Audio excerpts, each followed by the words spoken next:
رمضان قد أهل بالصيام وأطل مصيدا أهلا وخلا ليته في كل حين. رمضان قد أهل بالصيام وأطل مصعدا أهلا وخلا ليته في كل حين. walaalayaal waxaan ugu salaamayaa salaamida ugu khayrka badan taasoo ku salaami jiray nabiga calayhi salaatu waxa weeye assalaamu calaykum waraxmatullaahi wabarakaatuh. waxaan halkaan maanta u soo istaagay inaan ka hadlo bisha Ramadaan oo nagu soo food leh ay ka dhiman tahay maalin ama laba bari. walaalayaal saan ognahay waxaan soo dhaweynaa waxyaabo badan aan ku qaabilnaa bisha Ramadaan. bisha Ramadaan waxaan ku qaabilnaa waxyaabo aan banaaneen, sidoo kale waxaan ku luminaa waqtigeena waxyaabo aan u badan. waxaan naqaanaa inaan ku dhimano waqtigeena sida la dhuuga dibnada iyo turubka bisha Ramadaan sidaan ceedeysanaba. taasna mid haboon ma waa xaraan. sidoo kale waxaa loo baahan yahay bisha Ramadaan in la badiyo qiraa'atul quraanka in la badiyo, soonkana la soomo. nabiga calayhi salaatu wasalaam sidoo kale wuxuu yiri man saama Ramadaan iimaanan wa ihtisaaban qufira lahu ma taqaddama min dambi. qofkii sooma bisha Ramadaan oo iimaan ku sooma ihtisaabsanna waxa loo dhaafaa dambigiis wixii hore tagay. nabiga sidoo kale nabiga calayhi salaatu wasalaam wuxuu yiri soo ilaahay ka warinaya xadiisul qudsi kullu amal ibn aadam lahu illa siyam kullu amal ibn aadam lahu illa siyam fa innahu li wa ana ajzi bih. amalka ibn aadam wuxuu u sugnaaday asiga illa siyam soom kamaane anoo ii sugnaaday ayuu yiri rabbi subhanahu wa ta'ala aniga ayaa ka abaal marinaya cid kale oo ka abaal marinaya. taasna waa bishaaro aad iyo aad u weyn oo lagu bishaaray ummadda nabi Muhammad sallallahu alayhi wasallam. sidoo kale nabiga calayhi salaatu wasalaam walaalayaal wuxuu yiri asigoo ka hadlaya waxa u sugnaaday midka sooma laba farxadood. labadaas farxadood kale ah markuu soonkiisa dhameeyo farxad ay u tahay oo maalinka ciidul fidr ee bil kadib imaan doonta. waa farxad qofka soomay uu ahaa doonto, waa qofka soomay. waxa kale oo farxad u noqday markuu la kulmo rabbigiisa azza wa jalla. wuxuu ku farxayaa soonkii oo soomay u noqon doona haduu ilaahay idmo gaashaan oo ka gaashaantay cadaabka ilaahay. walaalayaal sidoo kale waxaa jiri doona kelmad oo sidaas oo kale Ramadaanka aan ku soo dhaweynayno uu noo jeedi doono saaxiibkayga ama walaalkayna Bakar oo insha Allah si aad ku soo dhaweynaya billahi tawfiiq. azza jalla fi ulah يا أيها الذين آمنوا كتب عليكم الصيام كما كتب على الذين من قبلكم لعلكم تتقون. ولا ليال سيد أكتهم با أيامهان waxaa soo dhow bishii barakeysneed ee Ramadaan. ilaahayna subhanahu wa ta'ala kitaabkiisa munazalka ana wuxuu ku yiri yaa ayyuhalladhina aamanu kutiba alaykumus siyaam. kuwii alla iyo rasuul rumeeyo dushiina waxa lagu waajibiyay inaad soontaan. waxaa laga rabaa qofka muslimka ah kuna waajib ah loogana baahan yahay bishaani barakeysan in uu soomo. bishaani barakeysan ee Ramadaan waxa ku soo arooray fadaa'il aad u ballaaran.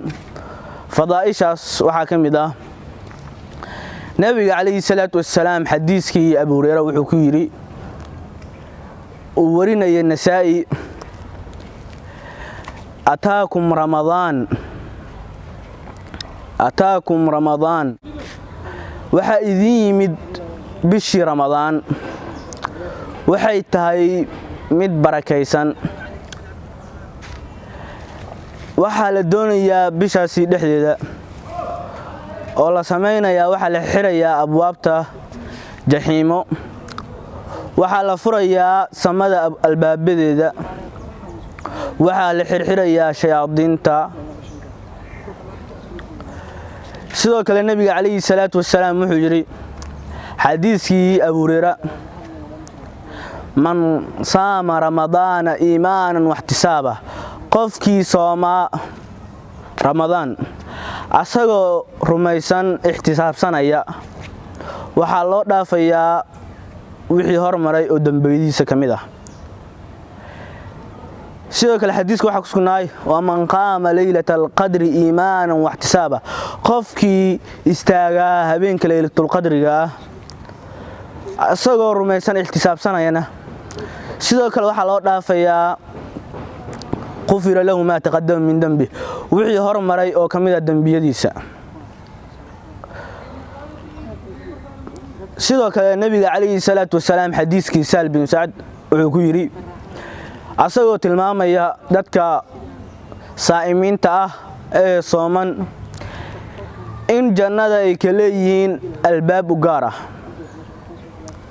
albaabkaasoo la yiraahdo Rayyaan laa yadkhulu minhu ahadun khayruhum saa'imiinta kuwaanan ahayn ka geli maayaan iridaasi haddii ay saa'imiinta galaanna waa la xirayaa waxaan ku soo gaabinayaa kelmadeyda dadka muslimiintana ogeysiinayaa in ay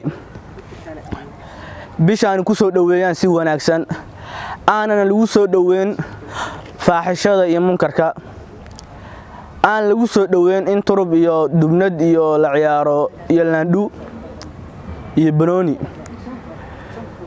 lana badiyo quraanka iyo sunnooyinka iyo ducada Ilaahay subhanahu wa ta'ala la baryayo ilaahayna laga baryo cuduradaani in Ilaahay subhanahu wa ta'ala dadka muslimiinta aan ka dulqaado alxamdulillah jazakallahu khayr walaalkeena Abu Bakar waana waaliyay Ilaahay ka abaal mariyo sidoo kale tan waxaan leenahay waxaan duceysanaa ducadii ay ku duceysan jireen saxaabada iyo aymadii naga horeeday oo ahayd Allahumma balliqna Ramadaan wa anta raadin anna ilaahu bish Ramadaan gaarsi adigoo raaliga meesha nafteena ku dhamaanaysa iyo meeshan gaarino lama socono sidoo kale waxaan ku duceysanaynaa ducada ah ilaahu bish Ramadaan hana dhaafin ilaa adigoo wanaajisay axwaasheena iyo axwaasha muslimiinta oo adigoo noo dhaaftay dambiyadeen ilaahu adoo noo dhaaftay bishaan hana dhaafsiin oo dambiyadeen noogu dhaaf ilaahu taasna waa awoodaa waxa kale oo caalamka maanta walwal gelinayo oo cabsi gelinayo